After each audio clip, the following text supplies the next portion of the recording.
고린도전서 4장을 통해서 그리스도의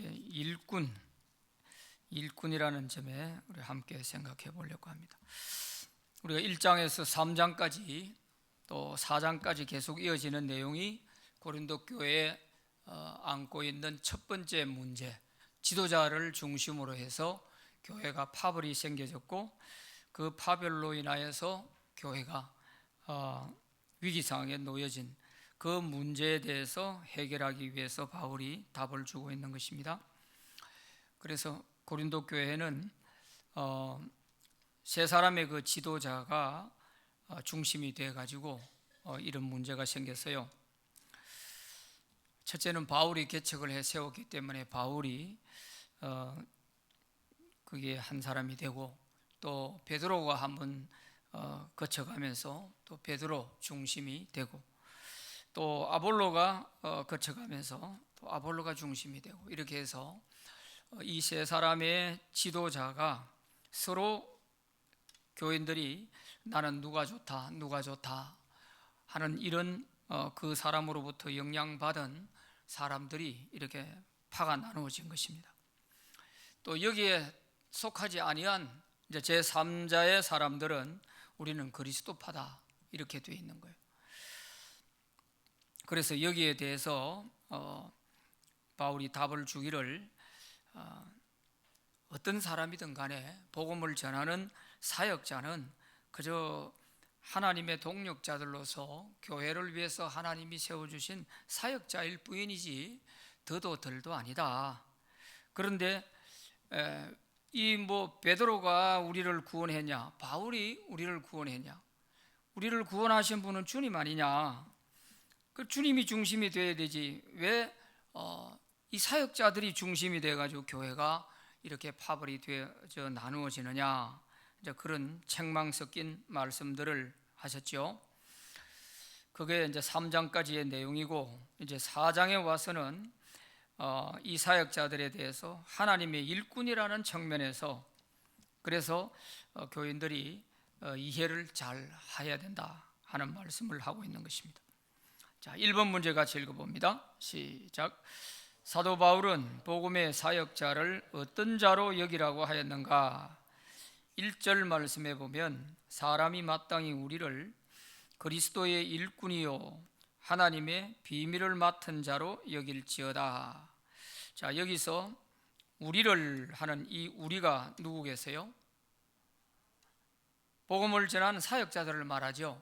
바울과 베드로, 아볼로, 이 고린도 교회에 거쳐간 이 사역자들 때문에 교회가 파벌이 나누어졌으니까 그 사람들을 통틀어서 바울을 포함한 우리를 이렇게 표현한 것입니다.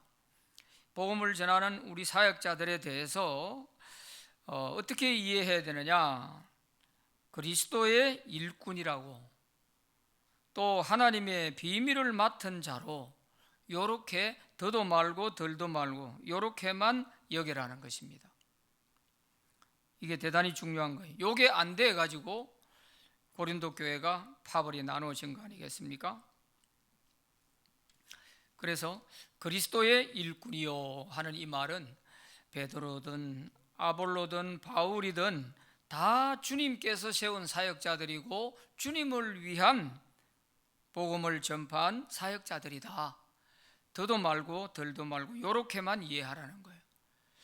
우리가 그리스도의 사역자라고 하는 그런 측면에서 이해를 하면 내가 누가 좋다 하는 이것 때문에 교회가 그런 파벌이 나누어지고 위기를 맞이하고 불협화음을 낼 그런 이유가 없지 않습니까? 그리스도의 일꾼인 뿐만 아니라 또 하나님의 비밀을 맡은 자로 여기라 그랬어요. 이제 이 부분을 이해를 잘해야 됩니다. 하나님의 비밀이 뭘까 하는 거죠. 하나님의 비밀이 뭘까? 여기서 말하는 하나님의 비밀은 하나님이 우리를 구원하시기 위해서 계획하신 구원에 관한 모든 지식과 또 숨겨진 하나님의 경륜, 이걸 가리켜서 여기서 하나님의 비밀이라 이렇게 표현을 한 것입니다. 세상 사람들은 이 비밀을 모르잖아요. 그래서 구원을 못 받습니다. 하나님께서 자기의 독생자 예수님을 보내셔서 그로 하여금 우리의 모든 죄를 담당하게 하시고 그가 십자가에 돌아가심으로써 우리 인간의 모든 죄를 용서하시고 우리를 구원하시겠다, 이렇게 세워놓은 하나님의 계획, 이것은 단순한 어느 한 시점에 그냥 갑자기 세워진 계획이 아니고 창세 전부터 하나님께서 세워놓으신 경륜이라고 그랬어요. 경륜. 그래서 이것이 예수님을 통해서 우리 인간을 구원하시려고 하는 이 계획과 경륜이 곧 하나님의 비밀입니다. 비밀. 그래서 이 비밀을 오늘 예수 믿는 우리에게는 이것을 알게 해 주셨지만, 믿지 않는 세상 사람들에게는 이 하나님의 비밀을 하나님이 알게 해 주시지 아니함으로 말미암아 그들은 구원을 받지 못하는 거예요.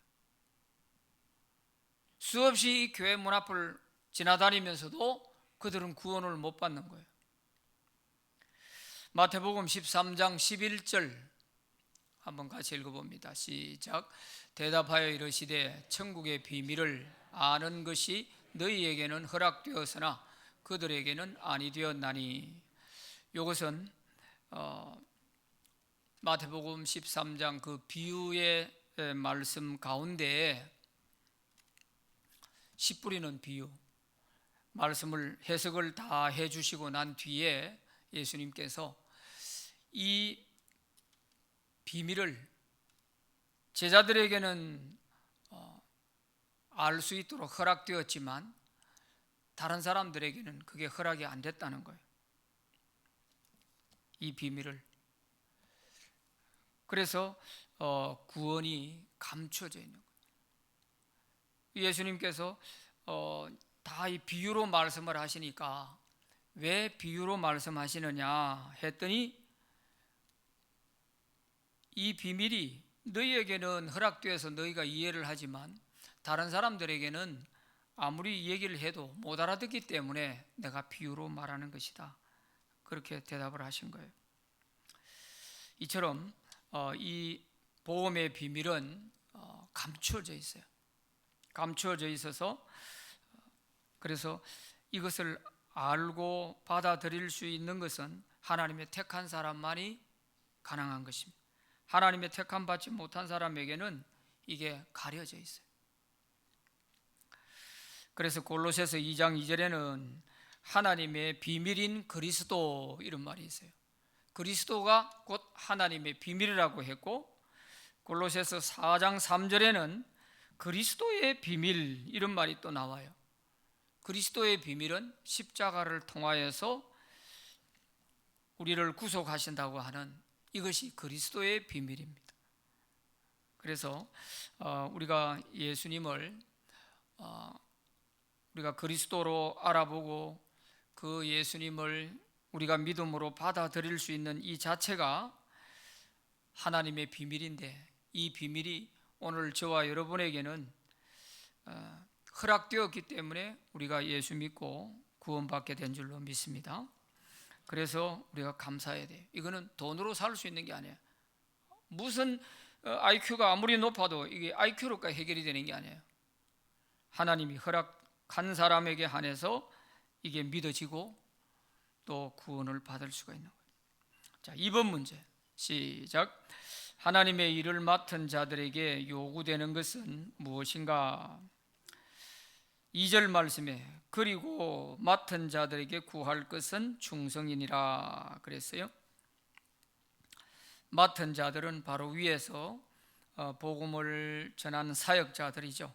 이 사역자들에게 있어서 구할 것은 충성이다.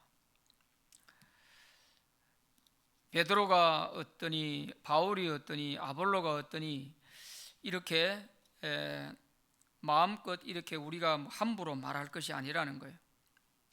그 사람들은 다 하나님이 주신 은혜대로 또 은사대로 하나님이 쓰시는 사역자들일 뿐이고, 그 사람들이 사역할 때 구할 것은 하나님께 충성된 자라고 하는 인정받을 수 있도록 충성되게 일하는 것밖에 없다, 그것입니다. 그래서 여기에 구할 것은 충성이다 하는 이 말이 주님으로부터 충성된 자로 인정받도록 일하는 것이 맡은 그리스도의 일꾼으로서 마땅한 자세다, 그런 말씀입니다. 이 충성이라는 단어가 피스토스라고 하는 그리스 말인데, 이 말은 신실하다, 또 믿을만하다, 충성스럽다, 그런 뜻이에요. 그래서 하나님께서 보실 때에도 참 믿을만한 사람으로, 또 사람들이 볼 때에도 정말 저 사람은 그리스도의 일꾼이구나, 이렇게 신뢰할 수 있도록 이렇게 사역을 해야 된다 하는 말씀이에요. 사람에게 인기를 얻으려고 하다 보면은 주님께로부터는 버림받을 수가 있죠. 그래서 때로는 주님만 바라보고 한다는 것이 쉽지 않을 때도 있죠. 왜? 듣기 싫은 소리도 해야 될 때가 있으니까요. 이게 제일 힘든 부분이죠. 자, 3번 같이 읽어봅니다. 시작. 사역자들에 관한 모든 판단은 누가 하는가? 3절에서 5절까지의 말씀인데요, 3절, 4절 말씀을 보면 너희에게나 다른 사람에게나 판단받는 것이 내게는 매우 작은 일이라.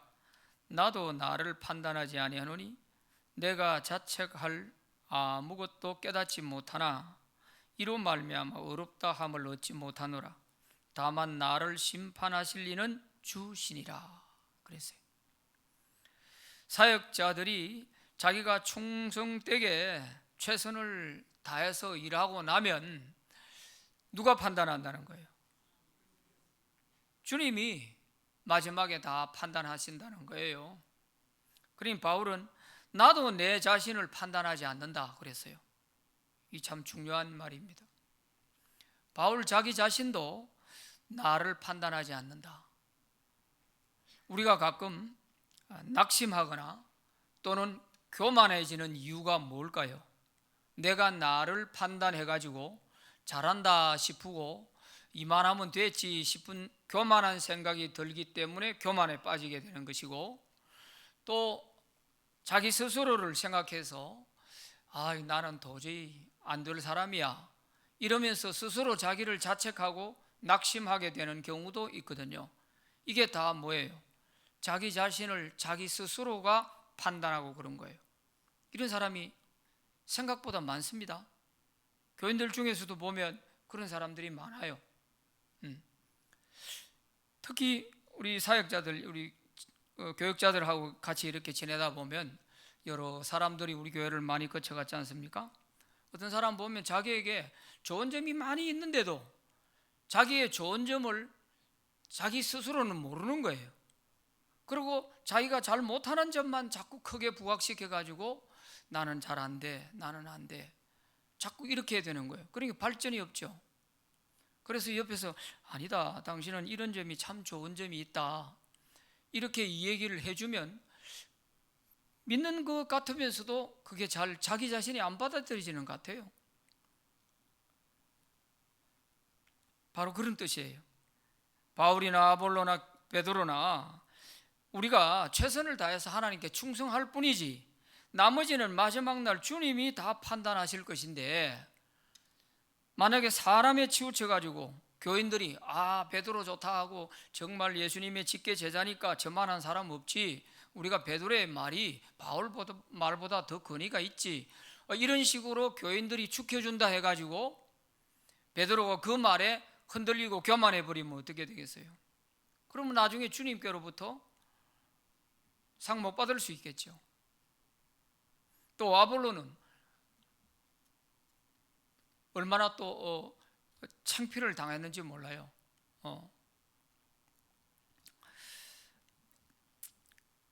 그래서 아볼로 같은 경우는 정말 다 박식하지만 복음을 몰랐어요. 복음을 몰라가지고 아주 참 창피를 당하고 집사 부부에게 복음이 뭔지를 이제 듣고 깨달아 가지고 고린도에 내려온 거예요.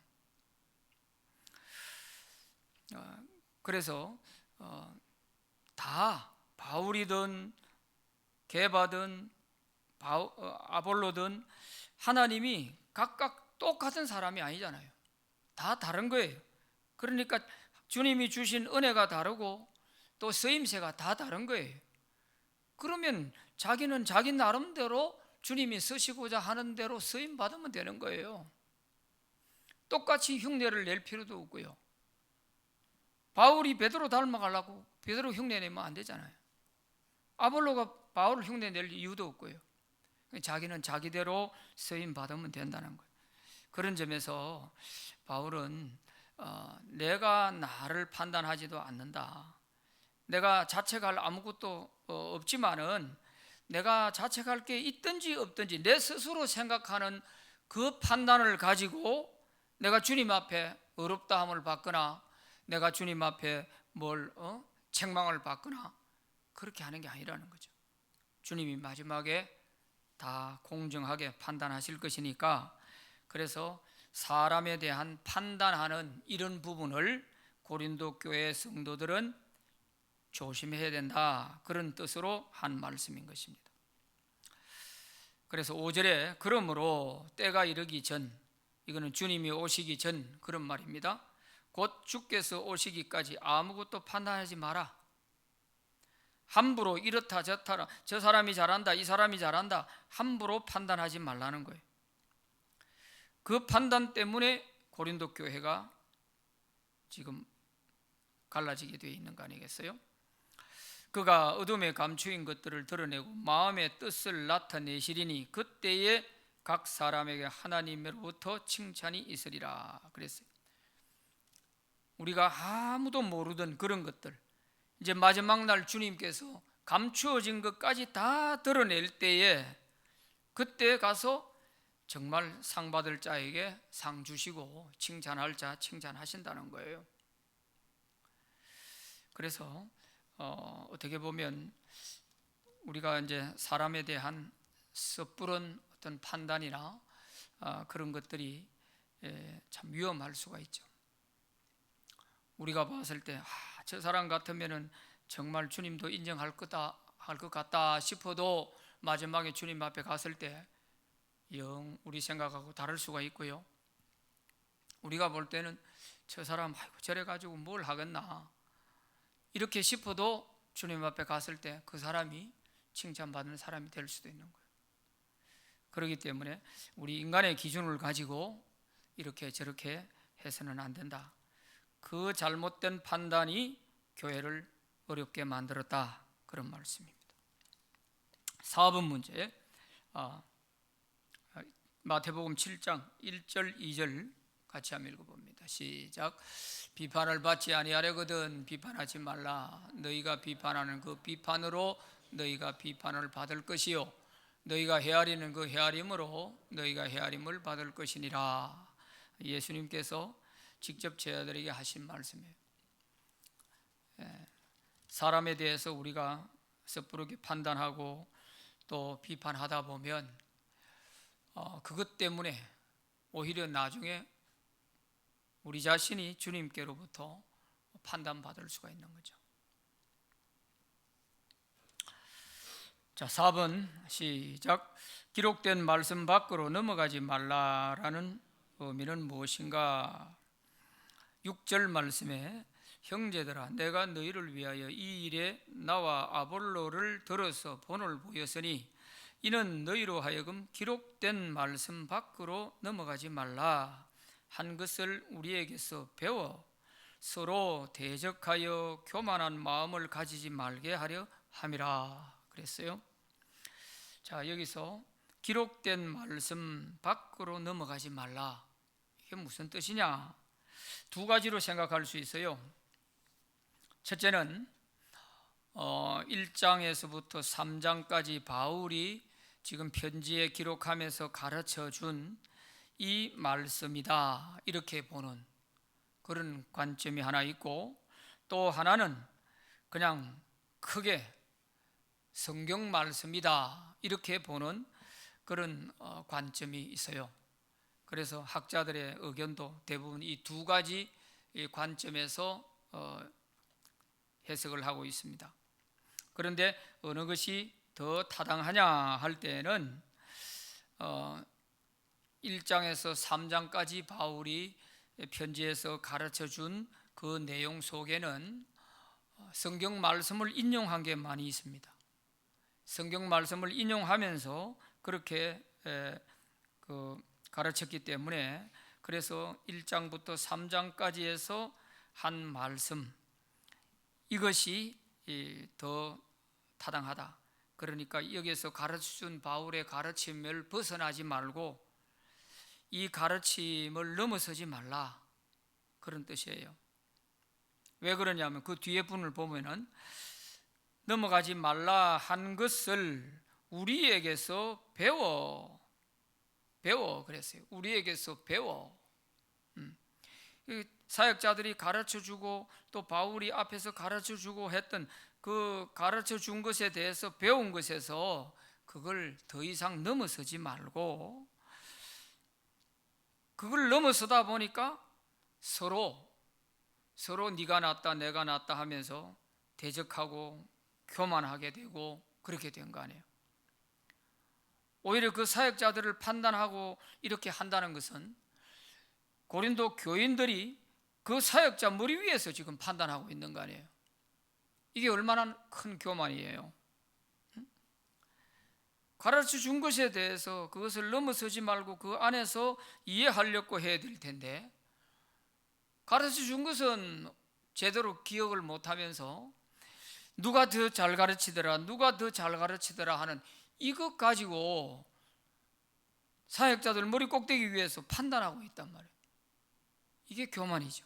그래서 고린도 교회 성도들이 교만하게 되지 않도록 하기 위해서라는 것입니다. 기록된 말씀 밖에 벗어나지 말라 하는 말은 바로 그런 의미에서 하는 책망입니다. 책망.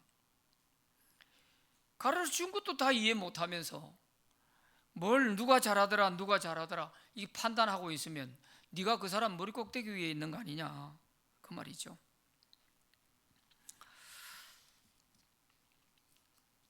그래서 바울이 말한 1장에서 3장까지 해서 가르치는 말씀 가운데도 보면 자랑을 해도 그리스도로 자랑해야 되지 사람을 가지고 이렇게 해서 되냐 하는 그런 내용들도 보면 1장 31절에 가서 보면 자랑하는 자는 주 안에서 자랑하라 함과 같게 하려 함이라 기록된 바 이래 되어 있잖아요.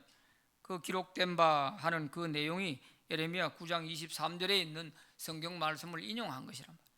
이렇게 앞에서 바울이 인용한 성경 구절들이 많이 나오죠. 그런 말씀들을 가르쳐 주었으니 그 말씀을 잘 이해하고 그것을 벗어나 가지고 판단하려고 하지 마라, 그 말씀이에요. 자, 5번 문제 시작. 사도 바울이 너희를 사랑하는 자녀같이 권면한 이유는 무엇인가? 그 뒤에 나오는 내용들은 다 그 책망하는 쪽의 말씀들이에요. 7절, 8절, 9절 이런 내용들이 다 그런 내용들입니다.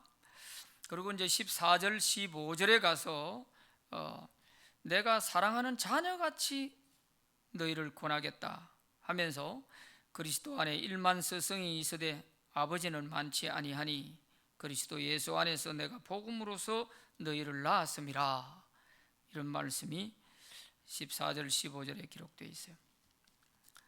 자, 이 말은 바울만이 할 수 있는 말이에요. 바울은 아마 이 편지를 쓰면서 마음이 참 굉장히 안 좋았을 거예요. 마음이 아팠을 거예요. 일일이 구체적으로 왜 앞에 사역자들에 대한 아볼로나 베드로에 대한 사역자들에 대한 비판을 안 하기 위해서 아마 또 비판을 하지도 않았고, 그러니까 이 편지를 쓰는 부분에 와서는 아마 마음이 많이 아팠을 거예요. 왜 그러냐 하면 고린도 교회는 바울이 한 사람 한 사람 전도해가지고 가르치고 해가지고 개척해서 세운 교회란 말이에요. 그러니까 한 사람 한 사람이 바울에게 있어서는 마치 영적으로 자녀 같은 거예요. 자식 같다고요. 그래서 그런 마음으로 내가 가르치고 이렇게 이제 교회를 세워서 이제 만들어 놓았는데, 그 뒤에 거쳐가는 사람들, 아볼로나 베드로가 거쳐가면서 도대체 어떤 그 자세로 가르쳤기에 이 사람들이 베드로가 좋다, 아볼로가 더 좋다 이런 말이 나오냐? 아마 이 말 속에는 바울의 가장 아픈 부분도 아마 들어있다고 볼 수 있어요. 바울 서신을 보면 바울 서신에게 있어서 꼭 변명을 하는 부분이 있는데, 그게 뭐냐면 바울은 예수님의 직계 제자가 아니다. 바울은 예수님을 한 번도 생전에 본 일이 없고 지 스스로가 사도락하고 돌아다니는 사람이다. 이렇게 바울에 대해서 비난하는 사람들이 바울에게 그렇게 아주 악평을 해요. 그게 바울에게 있어서는 최고의 약점이죠. 그러니까 베드로 같은 사람, 예수님의 직계 제자가 가면서 고린도 교회 와가지고 설교 한번 하고 갔다 이거예요. 이야, 정말 예수님의 직계 제자가 다르구나. 교인들은 그렇게 우러러 볼 거 아니에요. 그러더라도 베드로가 어떻게 해줘야 돼요? 우리가 다 하나님의 사역자들일 뿐이요, 내가 예수님과 함께 지냈다고 해가지고 내가 특별한 거 아니고, 바울이 이곳에 와서 목숨 걸고 여러분들 한 사람 한 사람 전도해가지고 이렇게 여러분들이 다 구원받은 거 아니에요. 우리를 구원한 것은 예수님이 구원하셨지 베드로가 구원한 것도 아니고 바울이 구원한 것도 아니지 않소.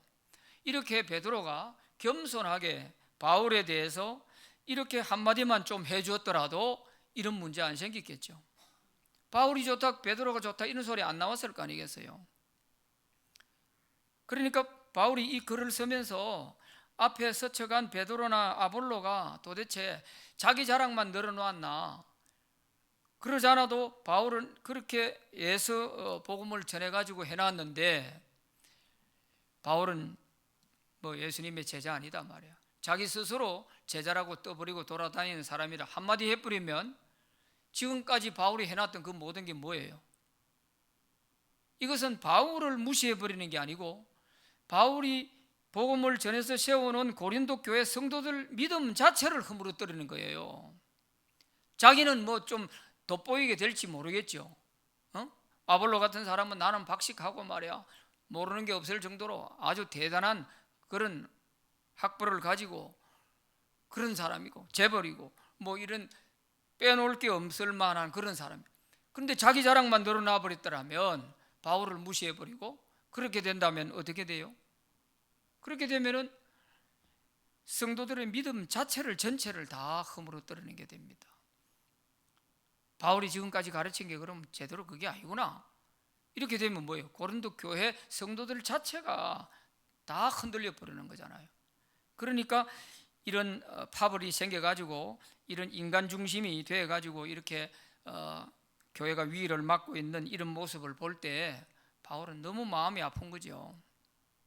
그래서 베드로나 바울이 아볼로가 할 수 없는 말, 그게 바로 나는 여러분들을 내 사랑하는 자녀같이 권한다 이렇게 말하는 거예요. 왜? 자기가 복음으로서 나았으니까 이런 말 할 수 있죠. 베드로나 아볼로는 그 말 못하잖아요. 자기가 전도해서 세운 사람들이 아니잖아요. 다 세워져 있는 교회와가 한번 스쳐 지내가면서 말씀 가르치고 설교 한번 하고 지나간 거잖아요. 그래서 자녀같이 권한다 하면서 15절에서 하는 말이 그리스도 안에서 일만 스승이 있으되 아버지는 많지 아니하다. 이제 요게 바울의 가슴 깊은 곳에 있는 이야기인 것입니다. 베드로도 아볼로도 다 훌륭한 스승은 될 수 있을지 모르지만 영적으로 여러분들을 위한 아비 같은 마음으로 여러분들을 보살피는 건 아니다, 그 말이에요. 그래서 우리가 복음을 전해보면 이게 이 말이 이해가 되는 거예요. 전도한 사람은 자기가 전도한 사람이 믿음이 잘 자라가고 이렇게 하는 모습을 보면 그것보다 행복한 게 없어요. 그리고 그 사람이 혹시라도 믿음에 실족할까 싶어서 항상 늘 주시해서 지켜보고 있잖아요. 그런데 전도 안 한 사람은 그런 걸 못 느끼잖아요. 그러니까 새신자가 있는데도 앞뒤를 안 가리고 아무 말이나 불쑥불쑥 해버려요. 시험 될지도 모르고 그런 말을 막 해버리는 거예요. 자기가 교회 좀 오래 다녔다고 그냥 새신자 앞에서 막 그래 하면 이게 이제 문제인 거죠. 우리가 복음을 전해보면, 전도를 해보면 정말 영적인 아비 같은 마음으로, 어미 같은 마음으로 그 영혼을 돌보고 하는, 이런 걸 안 해보니까 그런 거예요. 안 해보니까. 그래서 바울이 하는 말이에요. 일만 스승, 똑똑하고 훌륭한 스승들은 많이 지나가고 할 수 있지만 영적으로 아비 같은 마음으로 여러분들을 정말 아끼고 여러분을 바로 이끌어 줄 사람은 많지 않다. 나밖에 누가 있더냐, 그 말이죠. 이건 참 중요합니다. 정말 중요해요. 그래서 우리 노예 안에도 한 교회는 뒤에 후임자들이 와가지고 몇 년을 못 버티고 계속 바뀌고 있어요. 왜 그런가? 그랬을 때 오래전에 계셨던 한 17년 정도 이렇게 계셨던 그 목사님이 계셨는데, 그 목사님이 너무 천사처럼 하셨다는 거예요. 그러니까 그 사람이 표준이 돼가지고 그 뒤에 오는 사람은 전부 그 사람과 비교를 해가지고, 그래서 거기에 버티나지를 못하는 거예요. 이게 참 문제죠. 어떻게 똑같이 될 수가 있습니까? 똑같이 될 수가 없죠. 사람마다 하나님이 쓰시는 방법이 다르고 쓰임새가 다 다른데 말이죠. 그러니까 교회가 계속 수백 명이 되다가 지금 완전히 바닥을 치고 있죠.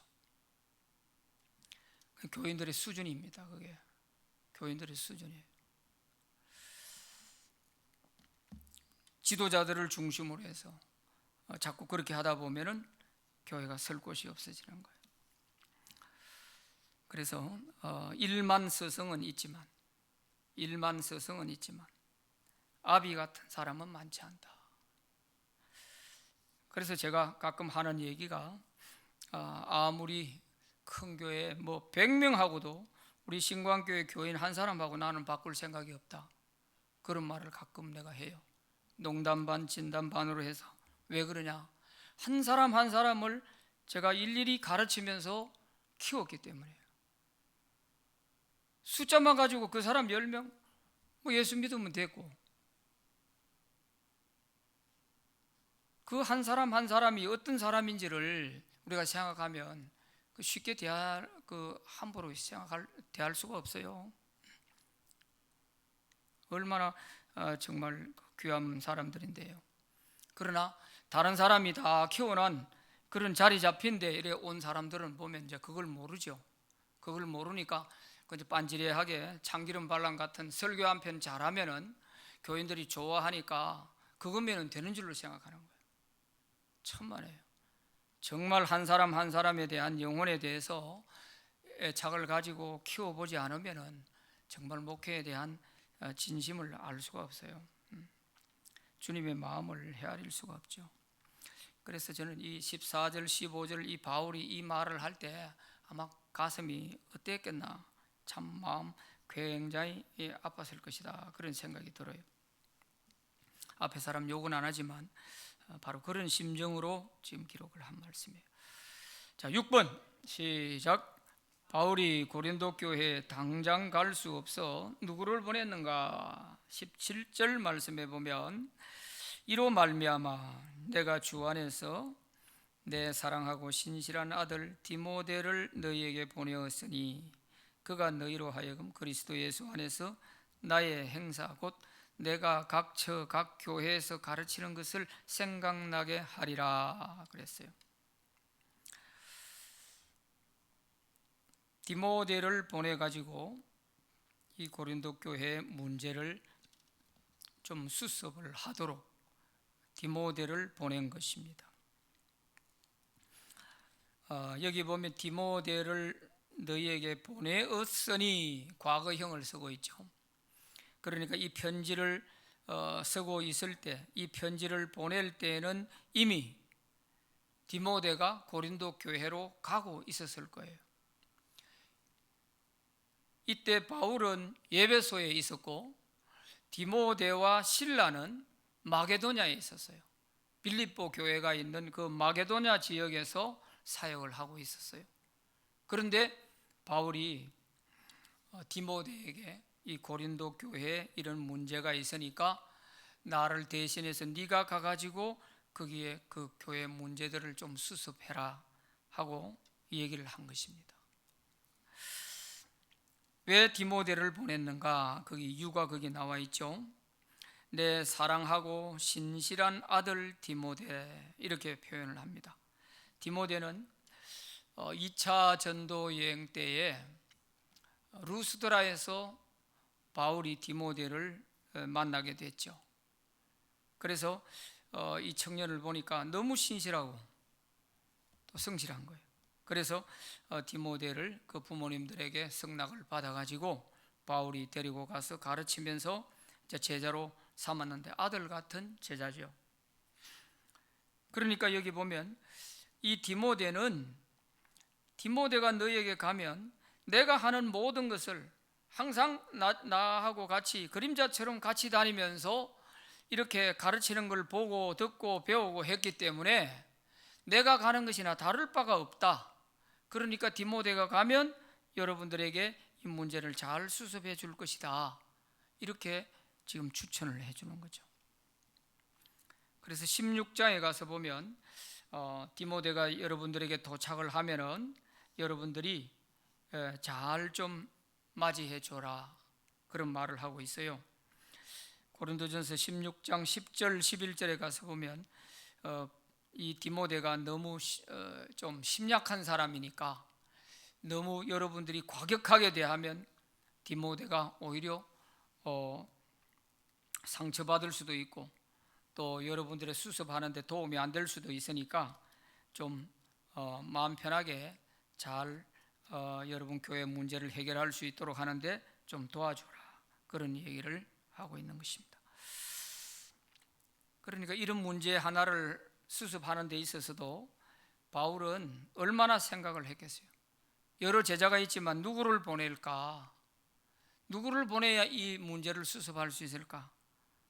이런 생각을 깊이 하고 그래서 멀리 있지만 디모데를 보내서 수습을 하도록 한 것입니다. 자, 7번 문제 시작. 하나님의 나라는 말에 있지 않고 오직 능력에 있다는 뜻이 무엇인가?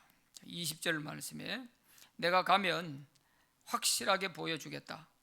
내가 지금은 당장 갈 수 없는 사정이지만 가게 됐을 경우에는 내가 분명하게 보여주겠는데 이 하나님의 나라 교회라고 하는 것이 말만 떠버린다고 말에 있는 것이 아니다. 하나님의 능력에 달려있다. 그런 말씀을 하시는 겁니다. 여기에 하나님의 나라는 하나님이 다스리는 곳을 하나님의 나라라 이렇게 하는 거예요. 그래서 두 가지 의미죠. 장차 우리가 가게 될 천국에 대한 것이 하나님의 나라고 그 다음에는 하나님이 다스리는 모든 곳이 다 하나님의 나라예요. 그 중에 대표적인 것이 교회죠.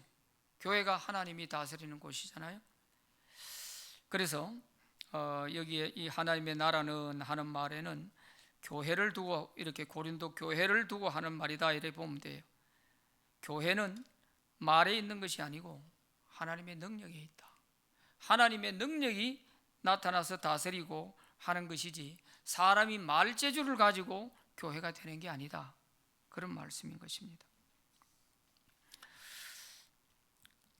그래서 우리가 말에만 있다 하는 요 말 속에는 또 능력과 대칭이 되게 돼 있어요. 말에 있지 않고 하는 말은 아무런 영향력이 없는 그런 헛된 말, 그저 말일 뿐인 그런 말에 있는 것이 아니다. 그러면 오직 능력에 있다 하는 이것은 뭘 말하는 것이냐? 뭐 기적을 말하기도 하겠지만 여기서 말하는 것은 그 기적을 말하는 것이 아니고 예수 믿고 성령으로 거듭나서 변화된 삶을 말하는 것입니다. 그래서 교회는 내가 주여 주여 하면서 말만 떠버리는 그런 것이 교회가 아니고 하나님의 능력으로 내가 거듭나고 변화돼서 그 변화된 삶을 보여주는 것이 교회다, 그런 뜻입니다. 사실이 그렇죠. 교회는 아무리 말 잘해도 말로 가지고 되질 않습니다. 말로 가지고만 안 돼요. 아무리 잘 못해도 복음의 사역자들은 그저 성경 말씀을 가르치고 전할 뿐이죠. 그 말씀이 전해졌을 때 그 말씀이 성도들의 마음속에서 변화를 일으키고 삶이 변화되고 하는 이런 능력이 나타나야 되는 것이지, 말은 너무 좋은데 아무런 변화가 안 일어나면 그건 뭐예요? 말뿐이죠. 바로 그런 점입니다. 그러니까 고린도 교인들은 말을 너무 잘하는 거예요. 이 고린도전서를 읽어보세요. 말은 너무너무 잘하는 거예요. 시비를 거는데도 보면 말을 너무 잘해요. 너무 잘해요. 예.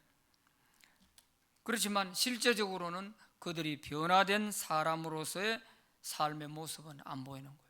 그러니까 어린애처럼 싸우고 또 당파를 만들고 그러는 것이죠. 자, 그래서 요한복음 3장 3절 5절 말씀 한번 같이 읽어봅니다. 시작. 예수께서 대답하여 이르시되 진실로 진실로 내게 이르노니 사람이 거듭나지 아니하면 하나님의 나라를 볼 수 없느니라. 예수께서 대답하시되 진실로 진실로 내게 이르노니 사람이 물과 성령으로 나지 아니하면 하나님의 나라에 들어갈 수 없느니라. 아멘. 성령으로 거듭나지 아니하면, 하나님의 능력이 함께하지 아니하면 아무 소용없습니다. 암만 교회 오래 다녀도 성경을 통째로 외워도 소용이 없어요. 성령이 역사하셔서 그 사람으로 하여금 정말 거듭나고 인격적인 신앙의 성장을 통해서 변화된 삶이 따라야 되는 것입니다. 그래서 우리는 정말 마지막 때까지 정말 주님이 인정하시는 착하고 충성된 그런 신실한 종들이 다 되기를 바랍니다. 기도합시다. 하나님 아버지, 감사합니다. 하나님께서 오늘 고린도 교회를 보면서 오늘 우리의 자신의 모습을 보는 듯이 보면서 정말 어떻게 우리가 사는 것이 능력 있게 사는 것인지를 잘 가르쳐 주셨습니다. 그래서 우리로 하여금 정말 하나님 말씀으로 성령의 역사로 거듭나고 변화되어서 모든 사람들에게 참으로